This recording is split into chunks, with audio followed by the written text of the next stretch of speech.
오늘은 12월 18일 잠언 26장 13절부터 28절입니다. 15절부터 19절까지 한번 읽어볼게요.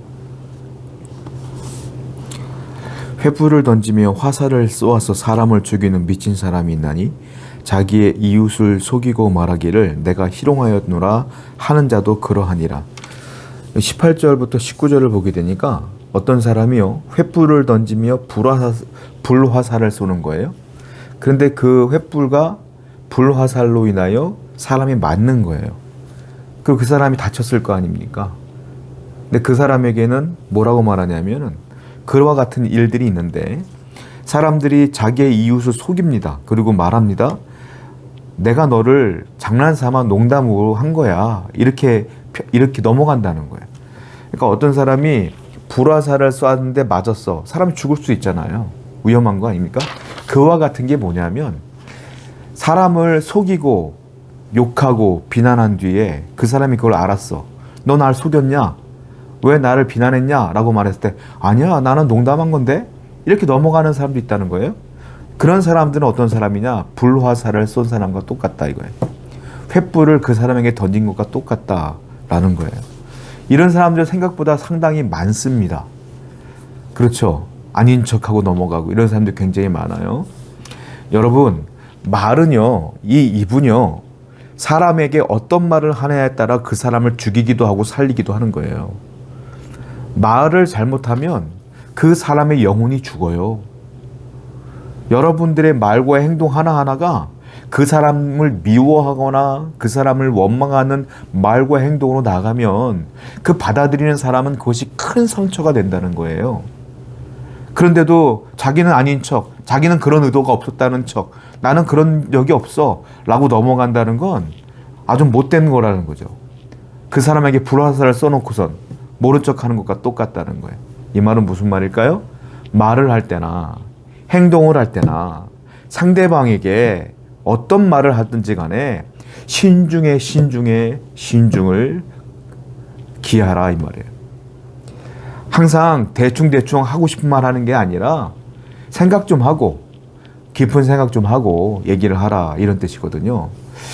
성도라면 내 말 한마디가 그 사람에게 어떤 영향력을 끼치는지를 잘 깨달아 좋은 말, 격려의 말, 선한 말 그렇게 해서 그 사람을 세우는 말로써 공동체가 세워지고 여러분 주위에 있는 사람들이 기뻐하는 그런 삶을 살아야 될 것 같습니다.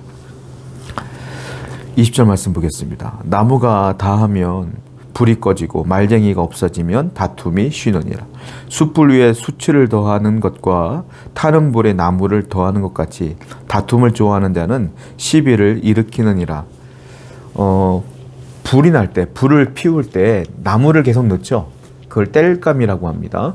땔감을 계속 넣으면 불이 계속 타오르겠죠. 그런데 여기 본문은 이 얘기를 하고 있어요. 나무가 다하면, 즉 땔감을 더 넣지 않으면 불이 막 타오르다가 나무가 다 타버리면 어떻게 됩니까? 불이 꺼지죠.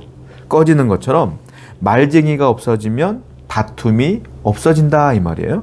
말쟁이라는 건 무슨 뜻이냐면 불평, 불만, 비난, 비판 이런 거 하는 사람들. 어떤 공동체 안에서 맨날 하는 말이 누구 원망하고 불평, 불만하는 사람들. 이 사람들을 성경은 말쟁이라고 표현해요. 이 말쟁이들이 사라지면 불이 꺼진다. 다툼이 없어진다 이 말이에요. 그러니까 지혜로운 사람은 어떤 사람들이냐? 말쟁이가 나타났을 때 땔감을 주지 말아라 이 말이에요. 여러분 공동체 안에 가장 위험한 사람이 누구냐면 매사에 불평, 불만하는 사람이 가장 위험한 사람이에요. 불평, 불만을 하면 옆에 있는 사람도 거기에 옮아. 그렇게 되면 공동체가 와해돼요. 무너진단 말이에요. 그러니까 성경에서 말하는 건 뭐냐면 단호하게 대처하라. 누가 불평하냐? 누가 불만을 토로하냐? 누가 자꾸 교회가 하나 되는 걸 방해하냐? 그러면 그 사람에게는 단호하게 얘기하라. 하지 마. 하면 안 돼. 라고 얘기하라는 거예요. 그래서 그 다툼이 없어져야 된다는 거예요. 만약에 그걸 놔두면 그 불평불만이 계속 번져갖고 나중에 교회가 와해되고 공동체가 무너질 수밖에 없으니까 절대로 그런 사람들은 단호하게 대처하고 그 사람들과 교제할 생각하지 말아라 이 말이에요. 성도 여러분, 교회는요 무너지는 건 굉장히 간단한 방법으로 무너져요. 마귀가 교회를 어떻게 무너뜨리냐면 외부에서 마귀의 공격으로 무너지는 게 아니에요. 내부에 있는 사람들에게 불평불만을 막 심어주면서 교회가 말이 많아지게 됩니다. 그러면 패가 갈라지게 되고 싸움이 벌어지면서 교회가 와르르 무너지는 걸 보게 돼요. 우리 교회는 그런 불평, 불만 가진 그런 마음들을 다 내려놓고 오직 하나님께 감사하고 찬양하고 예배하는 예배 공동체로 나가기를 축원드립니다. 그리할 때 하나님의 은혜가 충만하다라는 것이죠. 23절입니다. 22절이에요. 남의 말 하기를 좋아하는 자의 말은 별식과 같아서 뱃속 깊은 데로 내려가느니라. 남의 말 하는 것, 험담하는 것이죠. 그거는 별식과 같대요. 별식은 뭡니까? 내가 먹는 주식이 있고 별식이 있죠. 이 말은 무슨 말이냐면 별식이라는 건 탐욕스러운 마음을 말해요. 그러니까 이것도 먹고 저것도 먹고 하는 그 탐욕의 마음. 그러니까 별식과 같다. 남의 말하는 것은 재밌거든. 즐겁거든. 그러니까 한마디 하면 두마디 하게 되고 두마디 하면 또 세마디 하게 되고 이 탐욕스러운 마음이 막 드러나게 되는 거예요.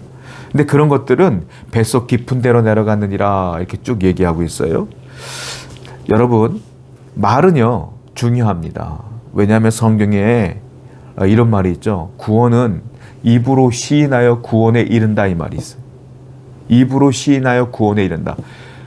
입으로 시인한다는 건 말을 한다는 건데, 하나님 내가 주님을 믿습니다라고 말을 한다는 건데, 그 시인하는 입을 통하여 구원에까지 이를 정도로 굉장히 중요한 게 말인데, 이 중요한 말을 가지고 남을 험담하는 데 쓴다면, 내 탐욕스러운 마음을 채우는 데 쓴다면 얼마나 잘못된 삶을 사는 거겠어요. 그렇게 하면 안 된다라는 거예요. 하나님이 주신 이 입을 통하여 주님을 찬양하고 예배하고 남들을 세우는데 사용해야 되지 않겠느냐라는 거예요. 오늘도 여러분들의 말을 조심하시고 항상 주님의 영광을 위해 사용하시는 여러분 되기를 축원드립니다. 그 다음 절입니다. 온유한 입술에 악한 마음은 낮은 은을 입힌 톡이니라. 어떤 사람은 말을 참 온유하게 하는 사람이 있어요. 그런데 온유한 입술에 악한 마음, 근데 마음이 악해. 충분히 이런 사람들 많습니다. 왜냐하면 사회생활을 오래 하다 보면 사회적 지위가 있고 자기도 체면이 있으니까 싫은 티를 내기가 어려울 때가 있죠. 근데 마음은 사람을 미워하고 저 사람을 싫어하는데 그냥 앞에서는 온유한 척, 부드러운 말로 하는 사람들이 있어. 근데 그런 사람들은 어떻게 표현하냐면 하나님은 낮은 은을 입힌 톡이니라. 낮은 은을, 겉으로는 은톡이야. 낮은 은을 입혔다는 건 뭐냐면 불순물이 가득하다는 거예요. 재련을 제대로 하지 않아서 불순물이 막 떠다니는 채로 재련을 했기 때문에 여기는 불순물이 가득한 은이야. 질 좋지가 않은 거죠. 그걸 가지고 겉으로는 포장하는 거예요. 그러니까 성도는 먼저는 조심해야 될 게 있어요. 성도는 늘 진실해야 된다. 말이 온유하면 마음도 온유해야지. 마음이 착한 사람이 말로도 착한 말을 해야지. 마음은 악한데, 누가 미워 죽겠는데, 싫어 죽겠는데, 원망이 가득한데, 그냥 사람이 연극하는 거죠. 말로는 그 앞에서 부드러운 척. 이건 잘못된 것이다. 그러지 말고 진실한 삶을 살아야 된다라는 거고요. 또 하나는 그런 사람들이 이 세상에 굉장히 많기 때문에 교회에도 그런 분들이 많아요. 근데 그 사람이 말하는 것이 진실인지 가짜인지를 잘 분별할 수 있는 지혜도 필요하다. 그 지혜는 주님께 구하는 겁니다. 그래서 우리는 항상 진실하고 신실하게 살아가는 여러분 되기를 축원드립니다. 24절부터 읽을게요. 원수는 입술로는 꾸미고 속으로는 속임을 품나니 그 말이 좋을지라도 믿지 말 것은 그 마음에 7가지 가증한 것이 있음이니라. 속임으로 그 마음을 감출지라도 그의 악이 회중 앞에 드러나느니라. 아까 말씀드린 것처럼 낮은 은을 입힌 토기와 같다고 하는 것에 이어서 말하는 거예요. 원수는 나쁜 사람들은, 악한 사람들은 입술로는 꾸민다는 거예요. 좋은 말 한다는 거예요. 그런데 속으로는 속임을 품고 있다. 악을 품고 있다. 그 말이 아무리 좋아도 믿지 말아라. 왜냐하면 그 마음에는 옛 7가지 가증한 것이 있다라고 표현하고 있어요. 옛 7가지 가증한 것은 이미 잠언 6장 17절부터 19절에 나와 있는데 제가 한번 읽어볼게요.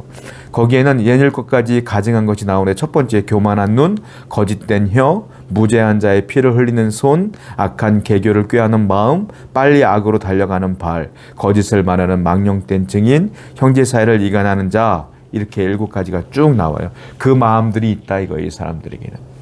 근데 말로는 온유한 척 한다는 거예요. 거기에 속지 말아라 라는 거예요. 속지 않으려면 어떻게 되겠습니까? 분별력이 있어야 되겠죠. 그 분별력은 지혜인데 지혜는 하나님께 구하는 거예요. 어떻게 구할까요? 내가 지금 지혜가 필요합니다라고 했을 때 지혜가 바로 옵니까? 아니에요. 지혜는 하나님과 늘 동행하는 사람에게 오는 거예요. 그러니까 이 지혜는, 이 분별력은 어떻게 오는 거냐? 매일 말씀을 묵상하는 사람, 매일 기도하는 사람, 매일 예배하며 주님께 나가는 사람, 매일 주님을 위해 살아가는 사람, 주님과 손잡고 말씀에 순종하는 사람, 다른 말로 말하면 늘 말씀대로 순종하며 경건의 삶을 늘 살아온 사람들에게 하나님이 이런 지혜와 분별력을 주신다라는 겁니다. 그러므로 우리는 항상 하나님과 동행하는 삶을 살아야 된다는 것이죠. 성도 여러분, 여러분들은 악한 자가 아니라, 입술로만 온유한 자가 아니라 진실되고 성결한 성도가 되기를 축원드립니다. 기도하겠어요. 하나님, 입술과 마음이 일치되는 진실한 자를 하나님께서 원하십니다. 그러한 성도가 되게 해 주시옵소서. 예수님의 이름으로 기도드렸습니다. 아멘.